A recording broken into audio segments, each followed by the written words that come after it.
benefited from the presentations that have been shared so far, and looking forward to the words of our dear Sayyid Rizwan.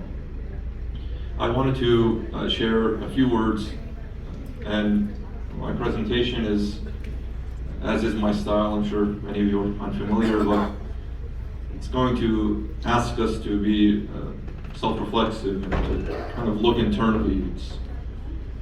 It's meant to pose questions, to challenge assumptions that we have. And I don't intend to provide many answers, but what I hope in the end of my talk is to leave us with food for thought. The significance of the life of the Prophet cannot be overstated, especially for a community that looks to themselves as being followers of his. In him we find a good example. Of course, the Quran qualifies that for individuals who are in pursuit of the pleasure of God. لَقَدْ كَانَ لَكُمْ فِي رَسُولِ اللَّهِ أُسْوَةٌ حَسَنَةٌ. Yes, the Prophet serves as an example for all peoples. He is a mercy for humankind. But here, as an example of how one should orient their lives, the Quran adds qualifiers. It does not allow for the larger humanity to fall prey to an appropriation of what is the significance of the Prophet. And that is what I want us to reflect on today. And through that reflection, we hope that we can approximate ourselves to what is the prophetic model. Ayah states, لِمَنْ كَانَ يَرْجُ اللَّهِ, those who seek the pleasure of God. وَالْيَوْمَ الْآخِرِ, and also who have a conviction of the last day. وَذَكَرَ اللَّهَ كَثِيرًا, and that they are in remembrance of God frequently or often. What does the Prophet mean to us? One way we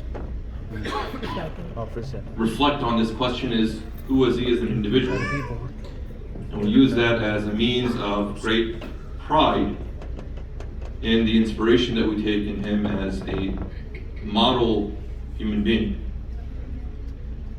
And there's another way of thinking about that question of, what does that say about the relationship that the Prophet had and has with the Muslim community? And then, as a subset of that, what is the current imagination of our relationship and the utility of the Prophet in our lives? And I want to, again, anchor all of this in the theme of appropriation. And I just want to say that what I mean by appropriation here is not a mischievous, intentional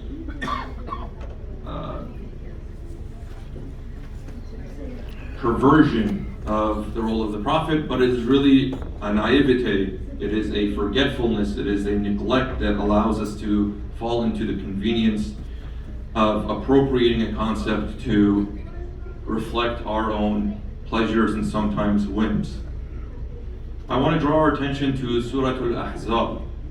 The Prophet is addressed throughout the Quran in a lot of different ways. And in Surah Al-Ahzab, it speaks to the characteristics of the Prophet throughout the surah. But specifically in these two ayahs, ayah 45 and 46, Allah subhanahu wa ta'ala outlines 5 roles that the Prophet plays. They are presented as epithets, but they are essentially outlining the role that the Prophet plays in his community. And again, to kind of stay on this theme of appropriation, it is important, if a person wants to establish true relationship with an individual, that they understand how that relationship is imagined and conceived by the other party. I may look to you as being a good friend. I expect and demand a certain level of safety, security, and response, especially in times of crisis.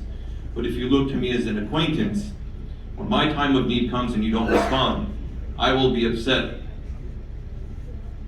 But you will not think of it any differently because you are just one acquaintance as other people are.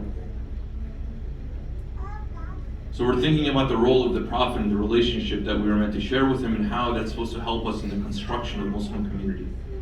The Quran states, Bismillah ar-Rahman ar-Rahim, Ya ayyuhan Nabi, Inna arsalnaka shahidan, wa mubashiran, wa nadhiran, wa da'iyan ila Allah bi'idnihi, wa sirajan munira. O Prophet, surely we have sent you as a messenger. We have sent you first as a witness, a shahid. Second, as a mubashir, as a summoner of good news. Wa nadhiran, and as a warner. Wa da'iyan ila Allah bi'idnihi, and a caller, a summoner to God through His permission. Wa sirajan munira, and as a radiant lamp. Just to kind of touch on this point and move forward, again in presentation of introduction, the Quran, if you notice, mentions the Prophet, and the name of Muhammad is mentioned in the Quran, but the Prophet is never addressed by his name. You don't find Ya Muhammad in the Quran. Now there's nothing wrong with saying that, because Allah says Ya Nuh, Ya Ibrahim, Ya Musa, all of these things are there. So it's not like a sign of disrespect. God can address anyone as He pleases. But the Prophet is never addressed by his name. He is always addressed by his characteristics and the role that he plays. Inna arsalnaka shahidan. The first thing, we sent you as a witness. What is the significance of the Prophet being a witness? Well, if a person wants to be a witness, imagine you're going to give testimony in a court of law. Well, if you don't know what happened, there's no point for you to be there. The Prophet is meant to play these other roles that follow, and there's kind of a bit of a sequential relationship here. The Prophet needs to know what's going on. If he is only concerned with his personal affairs, and when I say personal, I don't just mean him as an individual, but I mean his own crew, his own people, his own community, then how can he be observant of the larger needs of humankind? He cannot.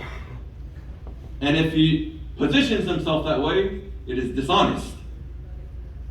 A person is not allowed to use titles for themselves that are not reflected in reality. I am a mercy for all mankind, but I only care about Arab people. Doesn't make any sense. That's a lie. So the first thing is the Prophet is serving as a witness, and a requirement for that is to be observant of your surroundings. I'm going to be as brief as I can because I'm asking all of you to really just take each of these and run with them and explore them, but I will kind of just touch on some areas of exploration. The first level, the Prophet was observant of the world that he was living in, the circumstances of his geography. It is incumbent upon all those who want to attempt to follow in the sunnah of the Prophet to be observant individuals of the world that they live in. And to use sometimes excuses to procrastinate on being observant of the world and what is happening in the world, I claim, and I may be wrong because I'm just an individual, is antithetical to the prophetic tradition. So the Prophet is not negligent and ignorant of what is happening around him. He's aware. And through that medium, God utilizes him as a witness for what has occurred. Now, that's at one high level, at a meta level. We're talking about internally within the Muslim community, our imagination of the Prophet and what that means in construction of identity and community. We need to do better. And this is not me speaking down, it is me projecting my own insecurities and frustrations. We need to do a better job of being observant and a witness to what is happening around us, specifically within our community.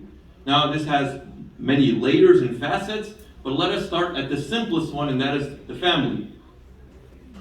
That is our neighbors. That is people in our geographies. People who have common interests, common loves. These things, there needs to be a greater appreciation of what it means to actually be observant of what's happening in the world. If brother is unaware of what's happening in a brother's life, it doesn't matter what the reason is. They say, oh, I'm busy. I'm busy too, and you're busy. And she's busy, and we're all busy. Okay, so what? The point is not to create a justification. The point is to aspire towards an ideal like this. So we need to be witnesses to what is going. Because if you are not a witness, you cannot respond. وَمُبَشِّرًا. Now after you're a witness and you've observed what is going on in the world around you, now here you're going to insert yourself. The Prophet being a witness to his community and to the world, us grappling with that question, I think, has a direct connection with the role that we think the Prophet plays in our life. The commentary that we provide of the significance of the Prophet in the world.